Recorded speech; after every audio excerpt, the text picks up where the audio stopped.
Hello, everybody. Welcome back. All right, ladies and gents, let's just roll into it. We're gonna do a quick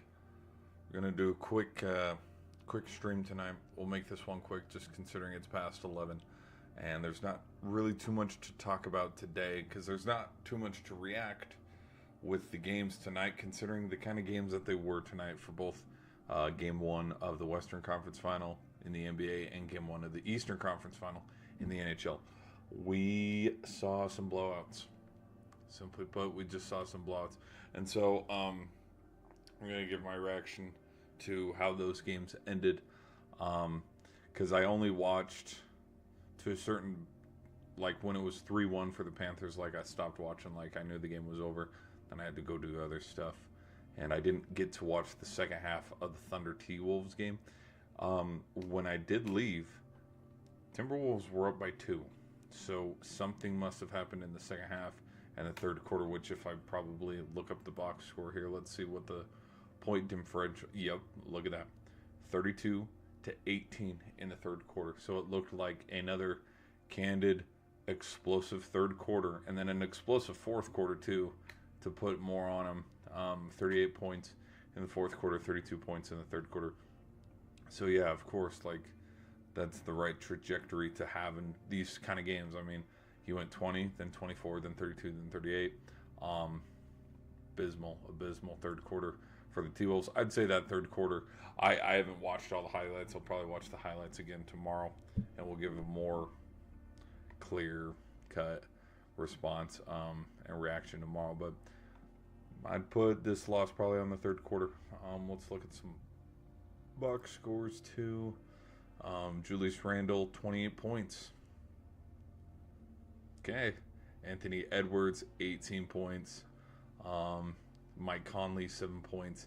Rudy Gobert, 2 points. Okay, I was gonna make a joke in one of my in my preview for this series of how I would say the shortcomings for the T-Wolves. It's either going to be on Julius Randle or Rudy Gobert, not Mike Conley. Not going to put that on him, but Rudy Gobert. 1 for 3 in shooting, 0 for 2 in the free throws, 2 points. Oh jeez. I know he's not a like a point scorer, but my gosh, 2 points, dude. Come on now. Dante DiVincenzo with 9, Alexander Walker with 8. Okay.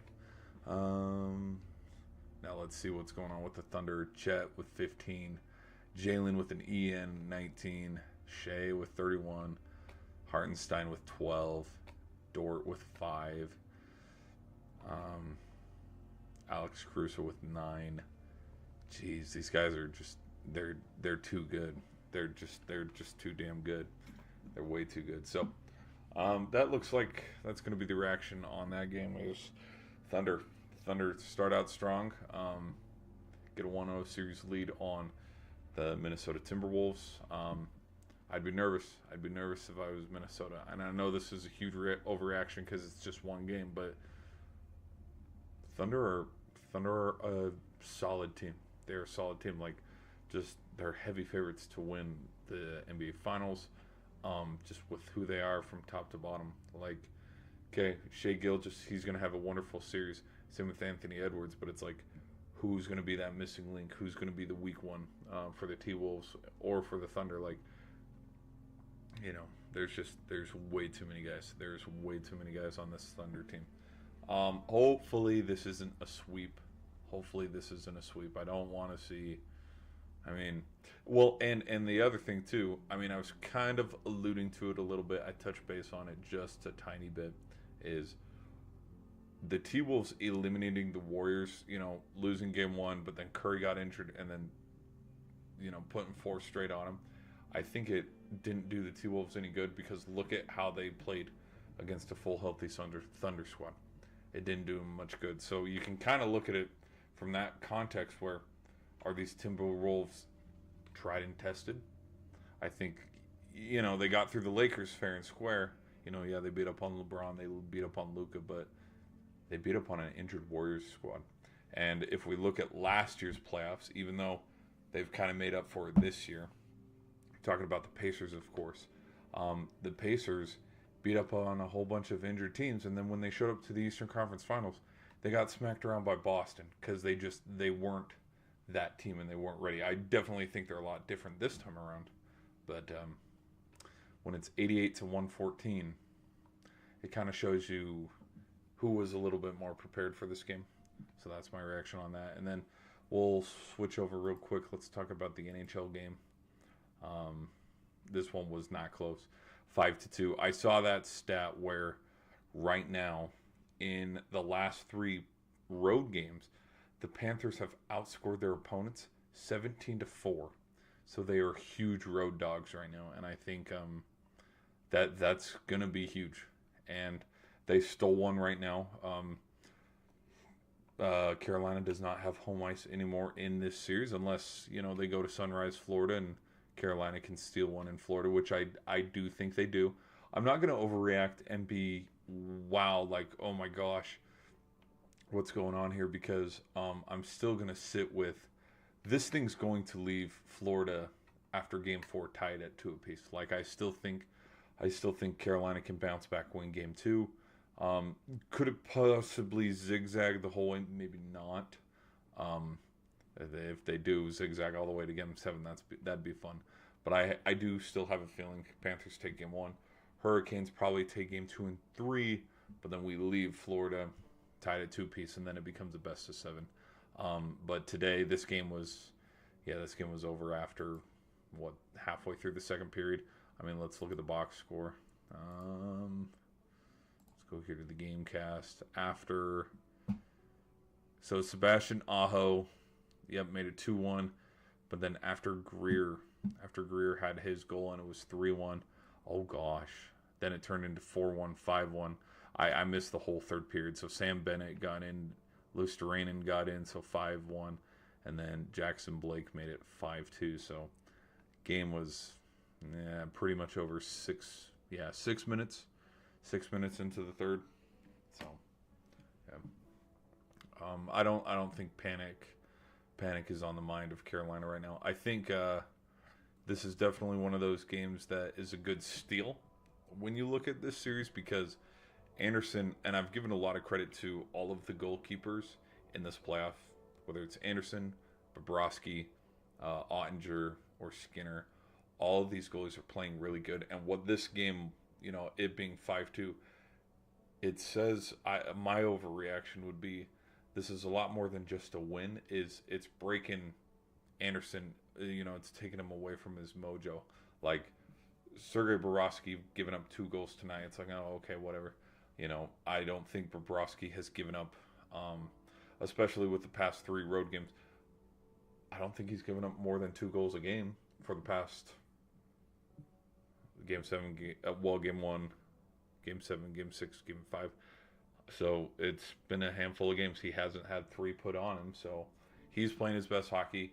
Anderson was playing his best hockey, and he was stopping everything that was thrown at him. That the Capitals tried to push on him, but it didn't go anywhere.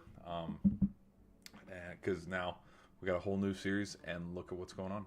It's 5-2. He's letting everything through. Let me see shots on. 20 shots. Only 20 shots, and 5 went through. So I don't think he's going to get benched. No way in hell. But this is definitely a game that you want to put in the back of your mind. Forget right away, because it's not going to help them in the long run. Hits were pretty even, 49-48. Penalty minutes. I'll have to double check on this. I don't know if penalty minutes is for or against, because Carolina had 8 penalty minutes. So does that mean they, how do I word this? Like, Florida gave up 22 minutes of penalty time versus Florida gave up 22 minutes of power play. So like Carolina kept going on the power play. Or am I reading that wrong, where Florida was actually on the power play for 22 minutes and had so many shots on goal? Again, this is like little context of watching stuff. Bobrovsky, 31 saves. Carter Verhaeghe, he started out, he was the first one to score. But yeah, reigning Stanley Cup champs, Florida Panthers beat Carolina 5-2 in the East final opener. Yeah, these teams like this. And this is a huge overreaction too, considering this is just the first game and it's just one. But this is kind of the vibe and feeling, kind of how it was when they met up in 2023, where Florida has their number, and Florida's just, they're playing good hockey right now. They really, really are, and it probably benefited Florida more going through Tampa and then going through Toronto versus the Canes, who had to go through. Oh, who'd the Canes? Oh shit! Who did Carolina play in the first round? Let me double check. I can't even remember who they played in the first round. Oh, New Jersey.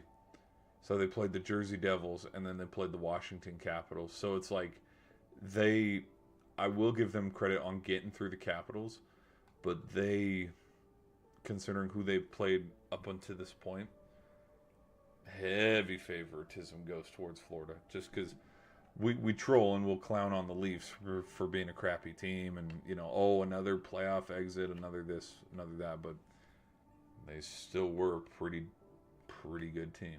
So, all right, let's float around here. Let's go to the MLB. Let's see if there's anything big in the MLB. Yankees beat the Rangers 5-2. Ohtani is going to pitch a little bit with rehab going on. Nope, nothing too big or crazy in the MLB world. Let's keep it rolling. Let's see if there's any other news with the NBA. Oklahoma City's defense lives up to the identity in dominant game one. Yeah, it's very true.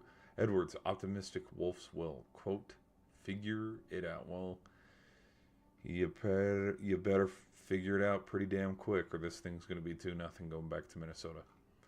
And then we got the Pacers versus Knicks tomorrow. I think the Knicks can sneak out game one.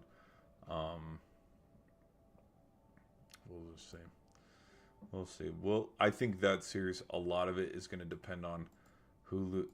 And I know they say that because that's the stereotype of, okay, this series officially starts once the home team loses. But I really could see the Pacers series going as something where the road team wins every game, or the home team wins every game. So we'll see how game 3 and 4 go. And I think game 3 and 4 will probably steer the way the Knicks Pacers series goes. A lot of people are saying, "Oh, this thing's going 7." I kind of think it might be 6 or 5. I really do. I think whoever can capture games 2 and 3, and let's say the Knicks start out hot, they win game 1, Pacers bounce back, steal game 2 and 3.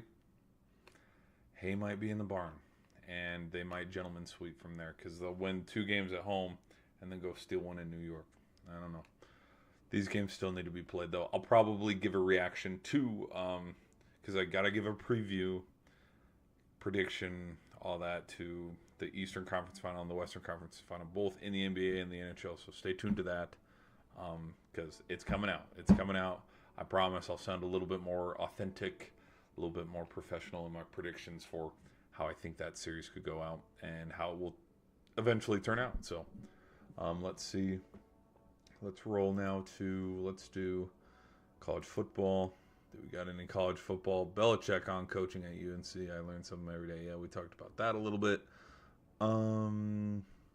Nothing too big, nothing too scary in the college football. We're kind of sitting in limbo. Basketball, I will say this, and I'll probably make a video on it, that Arkansas's Boogie? No. Yeah, what is his name, Boogie? Yeah, Boogie Fland. Arkansas's Boogie Fland transferring to the defending champs, Florida Gators. I think it's a good move for him personally. I like how he's going to come back, play another year, and then he'll go to the draft. He's going to get drafted. I think there are a lot of prospects, and there's a lot of guys in the tournament this past season who, yeah, the Hornets, the Wizards, Jazz, they're probably going to go get picked up. And with where Arkansas was at the end of the year, they upset St. John's. We had Coach Cal against Coach Patino in the March Madness again.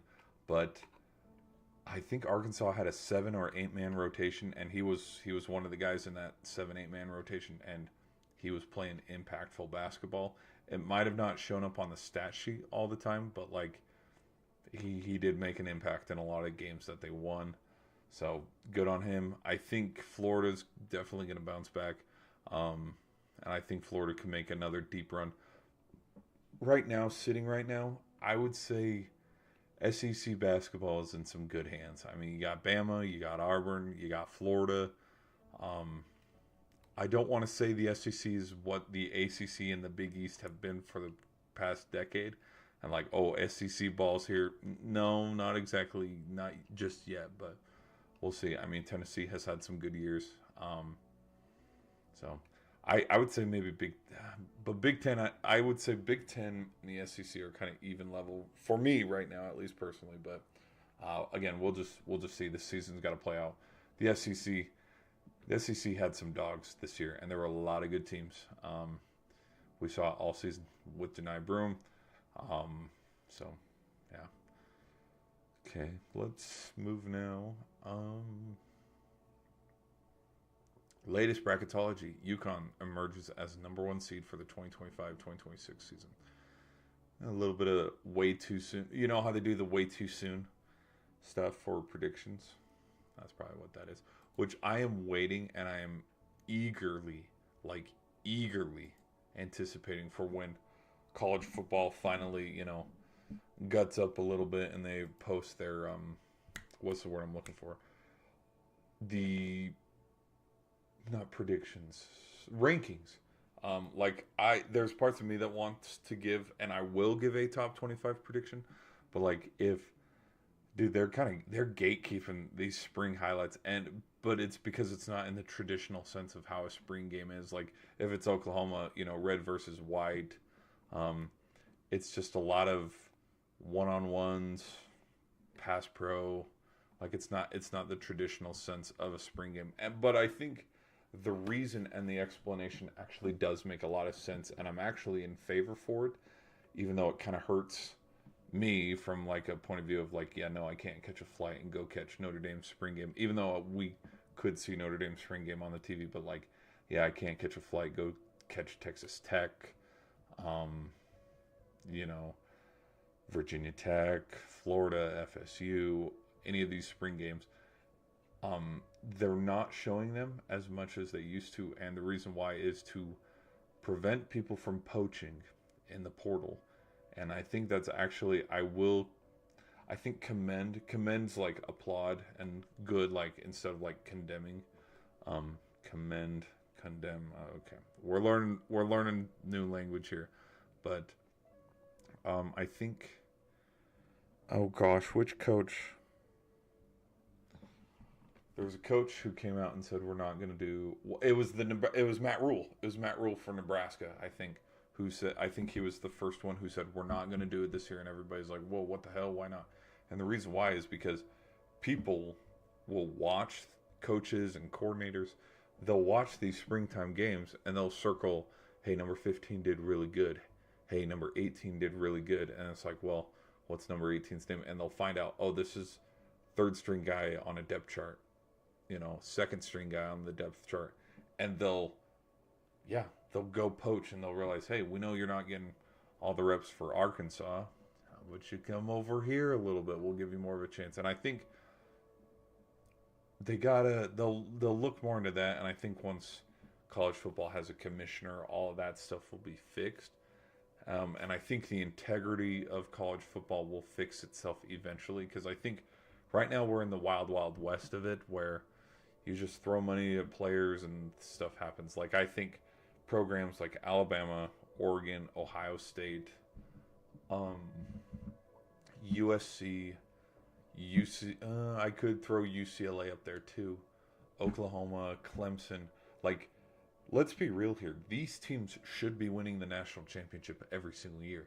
These teams, Penn State, Notre Dame too, these teams should be in the 12 team every single year, because like those are blank checks that they're signing, where there's no kind of like salary cap on this is how much money we need to make, and this is how much money we're allowed to pay for our roster. And so right now it's kind of wild where, yeah, there are players signing multiple millions of dollars, which I'm fine with. Like, I don't care. That's totally fine. But I think with how it was before NIL was a thing where, yeah, top recruits go to Ohio State. Top recruits want to go play for Saban.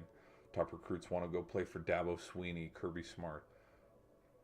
This weird wild, wild west is going to happen probably for the next, until the sophomores or the freshmen right now are seniors. And I think it's going to traditionally go back to the sense of how it was where, okay, everybody has their money now. And now it's going to go back to who's going to win. Who do we know is going to win? Yeah, it'd be a fun story to tell, to load up a 5-star quarterback, 2 5-star receivers, some 4 and 3-star defensive guys to build a solid unit. Yeah, it'd be fun to throw all those guys on Virginia Tech or Marshall or Boise State and pay for your roster. But, like, at the end of the day, sometimes the program's not going to be able to make this money, and the money's going to run out eventually. And so I think it's going to go back to the traditional sense of, yeah, Bama might be back on top. Now, there's an asterisk to that because Nick Saban's not there anymore. And we'll see how Kalen DeBoer does with the Tide. This last year kind of struggled, but, like, Kirby Smart will own the SEC again. I think Sarkisian with Texas. We'll see if Venables is still the head coach for Oklahoma in the next 2-3 years. But, like, I think once all the players start to get paid again, and things smooth out, like, I think the rough edges of how, everybody's going everywhere. Like, let's look at Nico Iamaleava, for example. We're going to get it to a situation where, I don't think that's going to happen again because players will realize, okay, we're not bigger than the program, which is pretty good. But then B, they'll realize, okay, I'm getting paid anyways. I might as well sit here and, work my way up on a depth chart as a true freshman to play for the Scarlet and Red, or, I might as well earn my stripes in Ann Arbor. Because, like, for example, Bryce Underwood. Let's take Bryce Underwood. He was paid $19 million, I believe, by El Presidente from Barstool. $19 million might be a little bit of an exaggeration, and that might be too much money. But it's like, if I was Bryce Underwood, I would just be playing ball to play ball. Like, there's no need, like, again, easier said than done because of how much millions and millions of dollars he's making. Like, to me, there's no reason why he would want to even flirt with the idea of going to USC or Tennessee or UCLA, Purdue, Northwestern, Wisconsin, wherever, Oregon, even though they might have blank checks. Like, no, you got your money now. We know the trajectory of which way Michigan's going. Stay there for a little bit. See what happens. Be the reason why they win another national championship. Be the reason why they have another Heisman winner. So it's going to be crazy right now, and it's going to probably get a little bit crazier. But I think give it 3 more years. I think it'll eventually the dust will start to settle, and I think we're even seeing that now where the dust is kind of settling with. You look at teams like, everybody was saying Arizona State was a feeder school. Everybody was saying Washington State was a feeder school. But, like, you got Cade Klubnik, who's been playing at Clemson his whole career, and he stayed there. You got Drew Aller, who's coming into his 23, 24, 20, his third year at Penn State. He's going to play it out. You got Nussmeier for LSU. So I think the big programs that were there, we're seeing it right now. They got returning starters, and how'd they get them? They recruited them. So it'll all fizzle itself out. Sorry, I rambled a little bit on that tangent and that point, but hopefully the point got across. Let's now talk a little bit about the NFL, and then we'll wrap up the stream. If you guys have any sports takes, let me know in the comments section, and I'll try to answer it at the end of the show. Okay, let's do so the NFL. NFL stars and Olympic flag football. Why some are hesitant. So this one, the NFLPA has been meeting because they do their off-season meetings and stuff. And one of the meetings that they had today is they're working on passing and letting the Olympic players, letting the athletes in the NFL play in the Olympics. And the other one they're working on is the tush push, which I think if they made a clear final verdict on the tush push, we would have seen it on ESPN. So what it tells me is they haven't come to a final verdict, and we'll probably have one tomorrow because they said they were going to meet on Tuesday and Wednesday. So I think we'll figure out a little bit more about it tomorrow. Honestly, I think the tush push is here to stay. I don't think they get rid of it. It's a routine play. It's a routine football play. But we'll just see. I think they need to get a certain number of votes, and hopefully, I mean, if you're a coach, like for example, Coach Sirianni, he just signed the extension with the Eagles, and I've heard it, whether it's Matt LaFleur or Sean McVay talking about it, where some of the coaches are buttering up other coaches to like, come on, sign this or that to ban it. Like, I don't think the coaches that do sign for it or do sign against it, I don't think they should be punished. Like, I really don't. And I don't think, even with the amount of peer pressure, like if the final three coaches are, take your kneecaps off Dan Campbell, Nick Sirianni, and Andy Reid, who are like, no, let's, all other 29 coaches are like, no, let's ban it. But then you still have three coaches who are like, no, let's keep it around. I don't think those three should face punishments for it. Like, I think, it should be something where it's like, okay, it's up for discussion. Okay, we had a final verdict. Okay, it's done. Because it's a fun play. It's a fun play. You can't lie and say you don't like it. And the other thing too is, if you ban it, you're kind of admitting that the Eagles just found a glitch in the system, and you're just basically saying Eagles are too good at football. We got to ban this play. And so, I think it'd be silly to punish Jalen Hurts. It'd be silly to punish Saquon Barkley for being so successful with that play. I mean, Jalen Hurts squats over 600 pounds. There's a reason why that play works. When you got five, now all the linemen are pretty much the same size in the NFL, but when you got five particularly with the Eagles, because the Eagles have a very successful line. I think you look at some of the successful lines in the past, the Cowboys have had a pretty good line. You look at the Lions, you look at the Bears, with who the Bears brought on to help out Caleb Williams. Like, if Caleb Williams wants to get down and dirty, considering who they brought in, I guarantee you they could do the tush push and it'd be pretty successful. But again, it comes down to the quarterback too. Does the quarterback want to put his head down, and get that extra yard and a half? And Jalen Hurts is a quarterback that wants to do that. Do I see Aaron Rodgers doing that? No. Dude's old. He doesn't want to get broken. Do I see Mahomes doing it? Probably not. Lamar? No.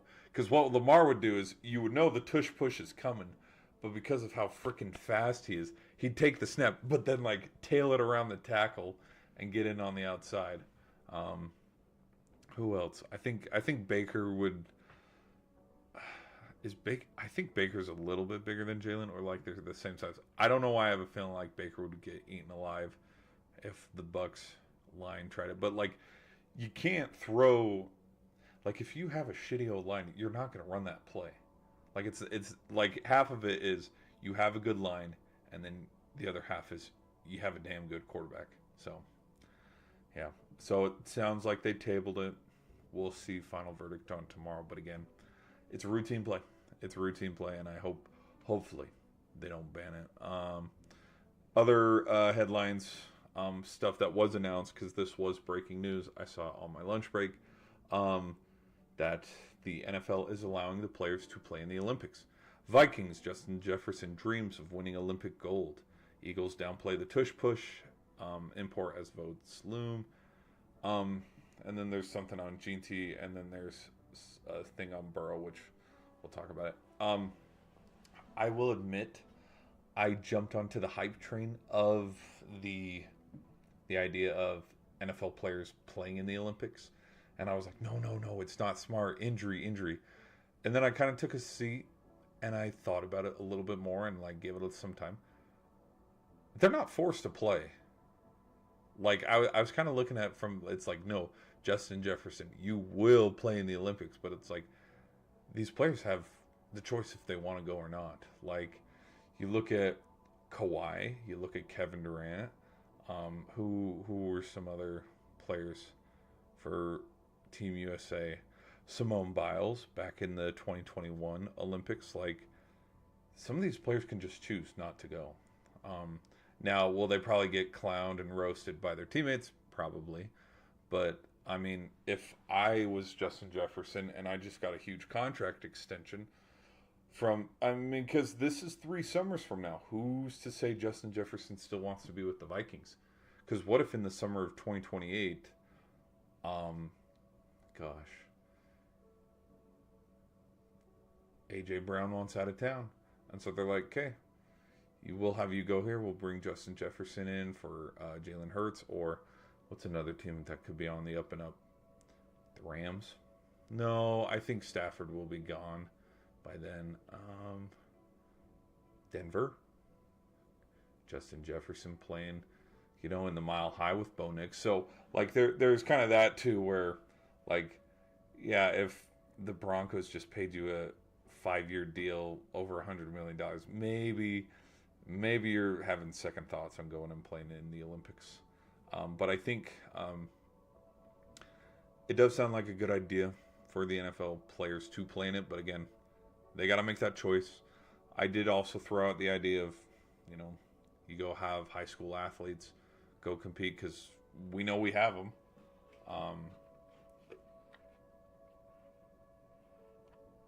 And then I also threw out the idea of you could get UFL players to go, considering if we don't want to deal with NFL players getting injured. And then retired veterans. Like, I think D-Hop by then will probably be retired. Tyler Lockett. If Darrell Revis sheds a couple pounds, maybe he could go compete. Richard Sherman. So I think, I think retired guys could go and compete. I think that'd be fun. But I think with how they passed and they let NFL guys go, I kind of have a feeling though they will. NFL guys will go, and I think the other thing that's interesting too is I want to look at rosters on, because basketball is totally different. Like the nationality of a player is kind of more in the forefront with basketball. Like when we talk about Nikola Jokic, we're like, yeah, he's from Serbia and stuff. And like when we talked about Dirk Nowitzki, we talked about, where he came from, the Greek freak. We call Giannis the Greek freak because he's, from Greece. And so I guess I kind of just totally forgot. Like, yeah, there are NFL players that are Canadian. There are NFL players that are, like outside of America, even though it's like, and the NFL is like the epitome of like American sports. But hopefully flag football can kind of, I don't think it will, because it's still at the end of the day flag football. Hopefully it can have a little bit of competitive juices, like how Four Nations was. Like, I think Four Nations set the tone and the precedence for all-star games for the near future. I really do. Like, and leave it up to hockey, leave it up to hockey to do that, because I think, because I saw an article forever ago where it said that the NHL has quietly shelved and canceled the 2026 All-Star break, and it's like, yeah, because you're going to bring Four Nations back, and you still might add some other countries like Denmark or the athletes of Russia or Germany, because you still got Draisaitl. Draisaitl didn't play. You got Ovi. Ovi didn't get to play. Sergei Bobrovsky didn't get to play. David Pastrnak didn't get to play. And so, like, I have kind of a feeling like, okay, we might add some more nations. Who the hell knows what they do with the NBA All-Star break or the NFL All-Star break? Because I liked the Pro Bowls. I really did. And I think the last good one was probably 2018 or the 2019 one. Because I do think when Yeah, when they went back to the AFC NFC format, like when they ditched the didn't they have like Deion Sanders and Carter one year like draft players or something? That's when they had the like the neon orange and neon yellow. But like once they ditched that format and went back to okay best on best for NFC and AFC, it did get a little bit better. But like the last one, guys don't want to hit, and I get that. So I can see why they moved away from padded to do flag football, but it's still flag football. And I know that sounds so bad, but like it's flag football. Um, we'll just have to see. We'll just have to see. It's two totally different sports. So I could be wrong. I could be easily wrong. Where holy cow, this is a lot more. Nah, okay, I can't say it'd probably be a lot more entertaining, but I mean, hey, hell, if the guys have fun and they're safe, then who gives a shit?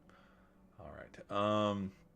Okay, Ashton Jeanty, offensive coordinator, Chip Kelly, wants me to ditch, quote unquote, Halloween Sins. I don't think he should. I think Ashton Jeanty should do whatever the hell he wants because that's what got him drafted in the first place. And the like the nonchalant stance that he had, we know what's going to separate Ashton Jeanty from the rest of the pack is I kind of compare him to Le'Veon Bell, where he's not going to hit the hole like Derrick Henry. He's just not. He's going to preserve his body and he's going to preserve the hits just because of his size and stature. But I could see Jeanty being a slow, methodical runner where he waits and then attacks the hole right away. That's what Le'Veon Bell mastered. Alvin Kamara as well. Who else? AJ Dillon a little bit. Where just kind of like there's running headstrong like Derrick Henry or Isaiah Pacheco or Christian McCaffrey. But then there's also like there's types of running and there's types of running being a running back, and I think with his size and stature probably being the slow, methodical, wait till your guard pulls around. Like we know the video of like Le'Veon Bell like literally putting his hands on his offense and like kind of pushing him like, okay, we'll ride this out and then pop to the outside. It was very successful, and so I know Gene T might not have the final say. Well, actually, hell yeah, he has the final say because he's on the field. But like, look, I know Chip Kelly's a successful coach, successful coordinator, but like, if this is your bread and butter and this is what got you here, don't ditch it. Don't ditch it all of a sudden. Like, whether you're Dylan Gabriel, Shador Sanders, Jackson Dart, Cam Ward, on all the quarterbacks that got drafted in, don't all of a sudden go, Kate, you're throwing it like this. We need you to throw it like that. We need you to throw it like don't ditch what got you here all of a sudden. If there's little techniques on how to, like if you're a receiver or a corner, like yes, you have to adapt to the game by measuring your cuts, your footwork. Like yes, that kind of stuff can be debated and changed, but like stance. We're overreacting on a stance. Hell, even I'm overreacting on a stance where it just sounds silly. So that's my thoughts on that. And then last one here for the NFL. Burrow. Another night game at the Ravens, quote, isn't ideal. Well, when the Ravens and the Bengals get together, it's always a good game. I think this has let me double check. I don't think this is excuse me. Is this a Sunday Night Football game? Yep, Sunday Night Football, NBC. Oh, it's the Sunday after Thanksgiving too, so it's like Thanksgiving road game, not ideal for the Bengals. So it's Joe Burrow. Yes. Oh, isn't it no, hold on. Holy shit, is it it's the Thanksgiving game, is it? Yeah, okay. I guess Thanksgiving is on the 27th. I totally didn't know that. Orlovsky, Bengals aren't Super Bowl contenders without Hendrickson. I agree. And they're also not Super Bowl contenders without Hubbard as well, but he decided to retire. Yeah. Oh, like I love the Bengals and I want to root hard for the Bengals this year, but they're going nowhere. They're going nowhere with that defense. They need to. Hopefully these picks work, and hopefully these picks benefit them in the long run. Um, that's my thoughts on that. We still haven't done, and I feel really bad. If you've been following along closely, I still haven't done my reaction to the NFL draft. Like I haven't been pushing out videos on. Here's my honest takes and honest thoughts on Travis Hunter going to the Jaguars. Here's my honest take, honest thoughts on Cam Ward playing for the Titans. Like I haven't. This channel's been very fluid. Of we'll cover hockey, we'll cover basketball, we'll cover whatever. But I haven't stuck to football. That will definitely change. I want to double check the Titans record. Because Cam Ward's got some tough games coming up. I think their week 1 game is against the Broncos. And I don't think the Broncos are going to be a slouch this year. Yep, Titans at Broncos versus Rams. Very well could be 0-2 to start the season. Versus Colts, 1-2. At the Texans, 1-3, maybe 2-2. At the Cardinals, 1-4. At the Raiders, I could see them beating the Raiders. I really could. I'm not bought in on Geno. I'm really not bought in on Geno Smith or Sam Darnold. I know they swapped player for player. No, Sam Darnold didn't come from the Raiders. He came from the Vikings. But like, I want to be bought in on Sam Darnold and Geno Smith and Tyrod Taylor and Taylor Heineke and Fitzmagic. But like, they're journeymen. They're journeymen in the NFL. Like, I think Carson Wentz. Let's use Carson Wentz. I'd say the Chiefs are a lot better having Carson Wentz if Mahomes gets injured, but like,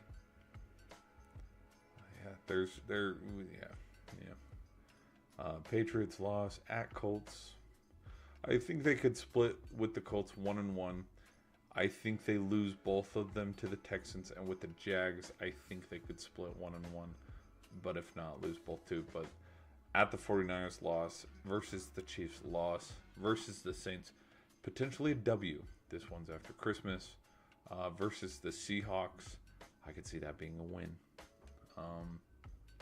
So 5 wins, 6 wins. We'll look more deeply into this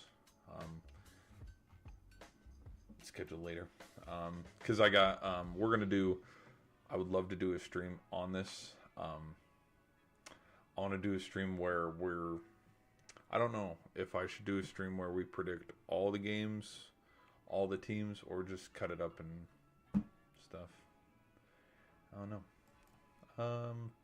Let's see. Is there anything else in the worldwide sports? Phillies beat the Rockies. Tigers beat the Cardinals. Aren't the Tigers like the hottest team in the MLB right now? MLB's most surprising team so far. Well, I might as well click on this link. Oh, look at that, the thumbnail team. Wait. Oh. Here, let me fix the music.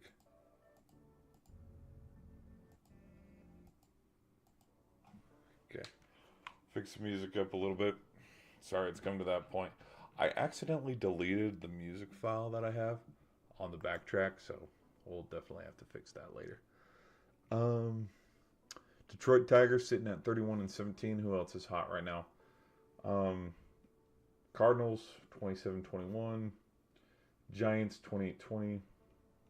Guardians 25-21. The A's 22-26. Nah, I think the A's are going to fall off a little bit because it's good what they're doing now, but like we have seen this. Like if you've followed baseball a little bit, like if you're a Reds fan, I know you'll understand exactly what I'm talking about because I felt this way. When Ellie De La Cruz came onto the scene, Votto was playing good, and the Reds were really good. They're good in the middle of the summer, but then after the 4th of July, some of these teams just like disappear. Diamondback fans, I know this probably hits close to home a little bit, but like the Diamondbacks, in excluding the year they went to the World Series back in 23, but like the Diamondbacks, I think it was when they first acquired Mad Bum in 22 or something, but they're really good in April. Like they start off strong in March when the season opens, but they're good in April and they're good in May, and then slowly when we turn into the summer in the middle of June, they just start to slide back into their usual spots.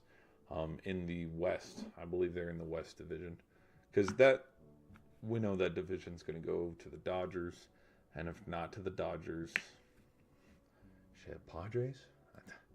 I don't know. Okay, let's look at some standings in the MLB, and then we'll call it a stream. Phillies are leading the East.